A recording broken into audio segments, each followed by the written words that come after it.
بسم اللہ الرحمن الرحیم۔ السلام علیکم ورحمۃ اللہ وبرکاتہ۔ شروع اللہ کے بابرکت نام سے جو بڑا مہربان اور نہایت رحم کرنے والا ہے۔ پارہ نمبر 5 سورہ النسآء کی آیت نمبر 272 کے مطابق جو شخص نیکی کا ارادہ کرتا ہے اور اسے نیکی کرنے سے قبل ہی موت آ جاتی ہے تو اسے اس نیت کا اس ارادے کا ثواب ملتا ہے۔ مسئلہ طالب علم، جہاد، زیارت، حج اور رزق حلال کی طلب کے لیے ترک وطن کرنا، خدا اور اس کے رسول کی طرف ہجرت کرنا ہی ہے۔ اس راہ میں مرنے والا ثواب ضرور پائے گا۔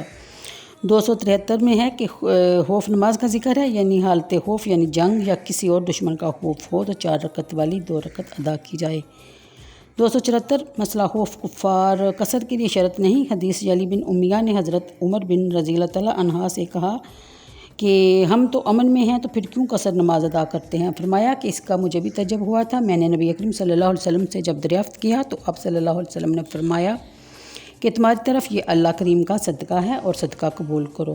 اس سے یہ بھی معلوم ہوتا ہے کہ سفر میں 4 رکعت والی نماز کا پورا پڑھنا جائز نہیں، کیونکہ جو چیزیں قابل تملیک نہیں ان کا صدقہ استقاط محض ہے، رد کا احتمال نہیں رکھتا۔ آیت کے نزول کے وقت سفر اندیشہ سے خالی نہ ہوا کرتے تھے، اس لیے آیت میں اس کا ذکر بیان حال ہے، شرط قصر نہیں۔ حضرت عبداللہ بن عمر کی قرات بھی اس کی دلیل ہے اور صحابہ کا بھی یہی عمل تھا کہ امن کے دنوں میں بھی قصر کیا کرتے تھے، جیسا کہ اوپر کی حدیث سے ثابت ہوتا ہے۔ احادیث سے یہ بھی ثابت ہوتا ہے کہ پوری 4 پڑھنے سے اللہ کی طرف سے صدقہ کرا جاتا ہے اور یہ جائز نہیں، اس لیے سفر میں نماز قصر ہی ادا کی جائے۔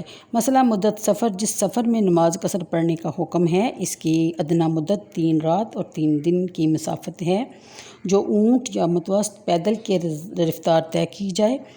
اس میں مسافر کی تیز رفتاری یا سست روی نہیں شامل، یعنی پیدل یا اونٹ پر اتنا سفر طے کرتا ہے کہ 3 دن اور رات چلتا رہے، اپنی رفتار کے مطابق ہوا وہ 3 دن اور رات کا سفر 1 گھنٹے میں ہی طے کر لے، جب بھی قصر نماز ہی پڑھی جائے گی۔ اور اگر 1 روز کی مسافت بھی 3 روز میں طے کی، یعنی کہ راستے میں پڑاؤ کیا یا مثال کے طور پہ کہیں ٹھہرے، تو جہاں پر یہ پیدل یا اونٹ پر 1 دن یا 2 دن میں پہنچا جا سکتا تھا وہ اپنی مرضی سے 3 دن میں پہنچے تو اس پر قصر نہیں ہے۔ 276 اس آیت میں نماز خوف کا بھی بیان ہے۔ شان نزول، جہاد میں جب رسول کریم صلی اللہ علیہ وسلم کو مشرکین نے دیکھا کہ آپ نے جماعت نماز اپنے تمام اصحاب کے نماز ظہر ادا کی تو انہیں بہت دکھ ہوا کہ انہوں نے اس وقت حملہ کیوں نہ کر دیا، اور آپس میں ایک دوسرے سے کہنے لگے کیا ہی اچھا موقع تھا اگر ہم اس دوران سب کو ختم کر دیتے۔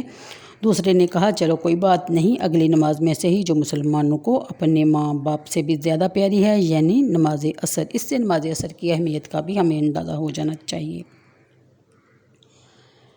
تو مسئلہ نماز عصر، جب اس نماز کے لیے کھڑے ہوں گے تو پوری قوت سے حملہ کریں گے، انہیں قتل کر ڈالیں گے۔ اسی وقت حضرت جبرائیل امین نازل ہوئے اور سید عالم صلی اللہ علیہ وسلم سے عرض کیا کہ یہ نماز خوف ہے، اور اللہ عز و جل فرماتا ہے کہ وَإِذْ كُنْتَ فِيهِمْ عَلَيَّ، یعنی حاضرین کو 2 جماعتوں میں تقسیم کر دیا جائے، اور ایک ان میں سے آپ کے ساتھ رہے اور دوسری دشمن کے مقابلے میں کھڑی رہے اور اپنے ہتھیار بھی ساتھ رکھے، پھر جب وہ سجدہ کر لیں تو ہٹ کر پیچھے ہو جائیں۔ اور 280 اور اب دوسری جماعت آگے آئے جو اس وقت نماز میں شریک نہ تھی۔ 281 کے مطابق اب وہ آپ کے مقتدی ہوں اور چاہیے کہ اپنی پناہ اور اپنے ہتھیار لیے رہیں۔ کافروں کی تمنا ہے کہ کہاں آپ اپنے ہتھیاروں سے غافل ہوں اور سب آپ پر حملہ کر دیں۔ مزید جاننے کے لیے تفسیر ملاحظہ کیجیے۔ حضرت ابن عباس رضی اللہ تعالیٰ عنہما سے مروی ہے کہ اگر جماعت کی نماز مراد ہوں تو وہ لوگ ایسے ہتھیار لگائے رہیں جن سے نماز میں کوئی خلل پیدا نہ ہو، جیسے تلوار اور خنجر وغیرہ۔ بعض مفسرین کا قول ہے کہ ہتھیار کا حکم دونوں جماعتوں کے لیے ہے احتیاطاً، اور پناہ سے زرہ مراد ہے یا ایسا ہتھیار جس سے دشمن کے حملے سے بچا جا سکے، ان کا رکھنا واجب ہے۔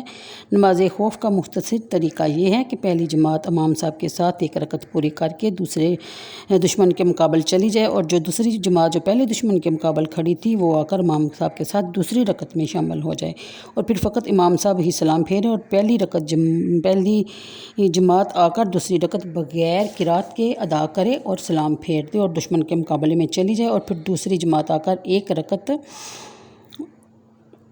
جو باقی رہی تھی وہ قرات کے ساتھ پوری کر کے سلام پھیری، کیونکہ یہ لوگ مسبوق ہیں اور پہلی لاحق حضرت ابن مسعود رضی اللہ تعالیٰ عنہ سے سید عالم صلی اللہ علیہ وسلم کا اسی طرح نماز خوف ادا فرمانا مروی ہے۔ حضور کے بعد بھی صحابہ کرام نماز خوف پڑھتے رہے۔ حالت خوف میں دشمن کے مقابل اسی اہتمام کے ساتھ نماز خوف ادا کرنے سے معلوم ہوتا ہے کہ نماز باجماعت کس قدر اہمیت کی حامل ہے اور نماز کتنی ضروری ہے کہ خوف کی حالت میں بھی ادا کرنے کا حکم ہے، مگر افسوس کہ ہم امن کی حالت میں بھی نماز اپنی خوشی اور مرضی سے چھوڑ دیتے ہیں۔ اللہ ہم سب کو اپنی اور ہماری اولادوں کو، آنے والی نسلوں کو بھی نماز قائم رکھنے کی توفیق عطا فرمائے، آمین۔ اس کے ساتھ ہی مجھے دیجیے اجازت اور میرے چینل کو سبسکرائب اور شیئر بھی کر دیا کریں تاکہ آپ بھی میری اس چھوٹی سی کاوش میں حصہ ڈال سکیں۔ اوکے جی، اللہ حافظ۔